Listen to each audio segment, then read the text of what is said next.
Mike Harrison. First, I would like to thank my wife and my daughter and my niece Jenny for being here watching my persuasive speech. Technology does not advance us, is the title of my speech. The reason I chose that is it's all around us. It's every bit of us. Our devices that we have become a part of us more so than we really realize. If you look around, every time we see anyone, see them in the vehicle, see them in the checkout line, see them at home, across the dinner table, we have our devices. We're buried in them. We're immersed in them. You know, contrary to the advertised splendor of more connectivity, and I submit to you that they are removing us from the very humanity we wish to connect with. That is inherently backwards to the human psyche. We desire intimate contact, yet we hide within the sterile environment of our devices as a protective nature, a shield, if you will, and we withdraw more and more. I was reading a paper the other day from Sherry Turtle, a noted author and psychologist, done 25 years of studies about technology and the human condition.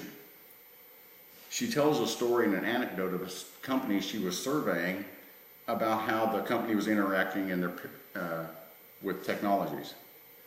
She came to an executive who'd been there for 15 years, and she asked him what he thought about the new advancements in technology and connectivity within the company and his peers. Well, first off, he lamented the fact that, well, he didn't care for it. All his peers and the like were immersed in the email and didn't like the person-to-person, face-to-face contact anymore. When asked a probing question following this, the gentleman quickly reversed and confessed that it was he, indeed, who chose to have the withdrawing and use the digital surrogate because he has become uncomfortable dealing with people face to face. This is more comfortable to him. You don't get immediate judgments about your opinion or your intent necessarily. It just becomes more sterile and you get to be more shielded from the world. That's not the way we were built. That's not the way we were designed as the human animal. We desire, we need, we have to have it for development at the most basic infant level from birth. Look around in the checkout line, in the car next to you, across your dinner table. Who's connected by physical presence, but not by the intimate presence? That indeed is the problem. Because technology is present, it doesn't necessarily mean that it is necessary or needed. It doesn't make it good just because it's present. Let me give an extreme example. 1917, the atom was split. Less than 30 years later, in Alamogordo, New Mexico, the atomic bomb was tested. It's a horrific example. I appreciate that point.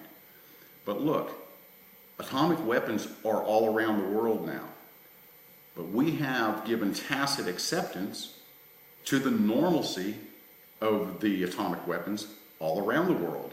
Our social societies have now, that has become commonplace. It's sad. Just because we have the technology doesn't mean we have the need for the technology. Accepting something and becoming accustomed to something does not mean it is needed.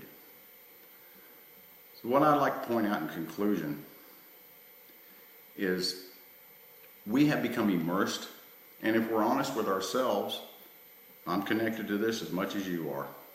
Look at what you're watching me on right now. We can become immersed in something, but when we become slavish to it, and we forego the things that we think are most important to people around us, being slavish to it, to something that was not there before, it has become a master to us in a sense. Well, I'd like to offer this. We are who created the technology. We are its master. We created it. I don't care to be enslaved to something I created. Rather, I would rather be the master of my own universe, because I am my own best master. Technology cannot exist without humans, but humans certainly can exist without technology. Take a good look across your table. Thank you.